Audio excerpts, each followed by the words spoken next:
வினையானது இப்பொழுது நமக்கு திரும்பி வருகிறது அப்படின்றது தெளிவாக தெரிஞ்சுக்கணும். அப்படி ஒரு பக்குவப்பட்ட மனதுக்கு நம்ம வந்துட்டோம் அப்படின்னா பகைவர்களை கூட நேசிக்கக்கூடிய ஆற்றலை நாம் பெற்றுவிடுவோம்.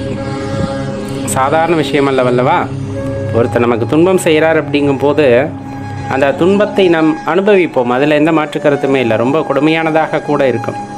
ஆனால் இது எனக்கு அதுவாக நடந்திருக்குமா அப்படின்னு யோசிச்சா ஏதோ ஒரு காலகட்டத்தில் நான் யாருக்கோ ஒன்று செஞ்சது திரும்பி வருது. ஏன்னா இந்த கர்மா அப்படிங்கிறது சாதாரண விஷயம் கிடையாது. நீ செய்யாத ஒன்று உனக்கு திரும்பி வராது. இல்லை இப்போ புதுசாக யாராச்சும் உங்களுக்கு செஞ்சுட்டாங்கனாலும் அமைதியாக இருந்துருங்க. அது அவங்களுக்கு திரும்பி போகும். உங்களுக்கு வேறு வகையில் அது பலனளிக்கக்கூடியதாக இருக்கும். அதனால தான் சொல்கிறது, காரண காரியமின்றி இறைவன் எந்த வினைகளையும் மாற்றுவது இல்லை. ஒரு வினை உங்களுக்கு வருகிறது என்றால் அதற்கும் மூல காரணமானது ஒன்று இருக்கும்.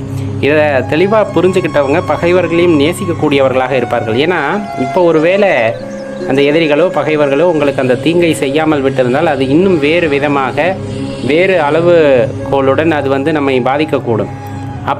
அப்போதைக்கு அந்த வினையை நான் கழிக்க வேண்டும் என்றதற்காக இறைவன் அதை கொடுத்திருக்கிறார் அப்படிங்கிறத நம்ம உணர்ந்து கொள்கின்றோம். அப்படிங்கும்போது கண்டிப்பாக எல்லாத்தையும் சாதாரணமாக எடுத்துக்கக்கூடிய மனநிலைக்கு அது கொண்டு விட்டுரும்.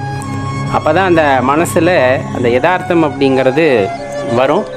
இப்படி நினச்சிட்டோம் அப்படின்னா புதுசாக நம்ம மனசில் யாருக்கும் கேடு நினைக்க மாட்டோம்.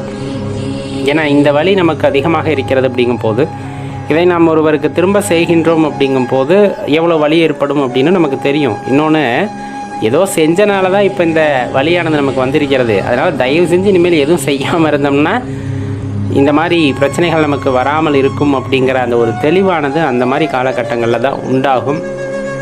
அதை பொறுமையாக அணுகணும். அதுக்கான ஆற்றலை இறைவன் எல்லாத்துக்கும் கொடுக்கட்டும் அப்படின்னு தான் வேண்டிக் கொள்ளலாம். ஒரு சின்ன விஷயம், இதை புரிஞ்சுக்கிட்டோம் அப்படின்னா இப்போ நம்ம சொல்லக்கூடிய விஷயத்துக்கு உங்களுக்கு இது உறுதுணையாக இருக்கும். இப்போ நிலம் பக்குவப்படுத்தப்பட்ட நிலம் நம்ம என்ன பண்ணுறோம் அப்படின்னா விதையை மட்டும் அங்கே போட்டு வைக்கிறோம். போட்டதுமே முளைச்சிடும்.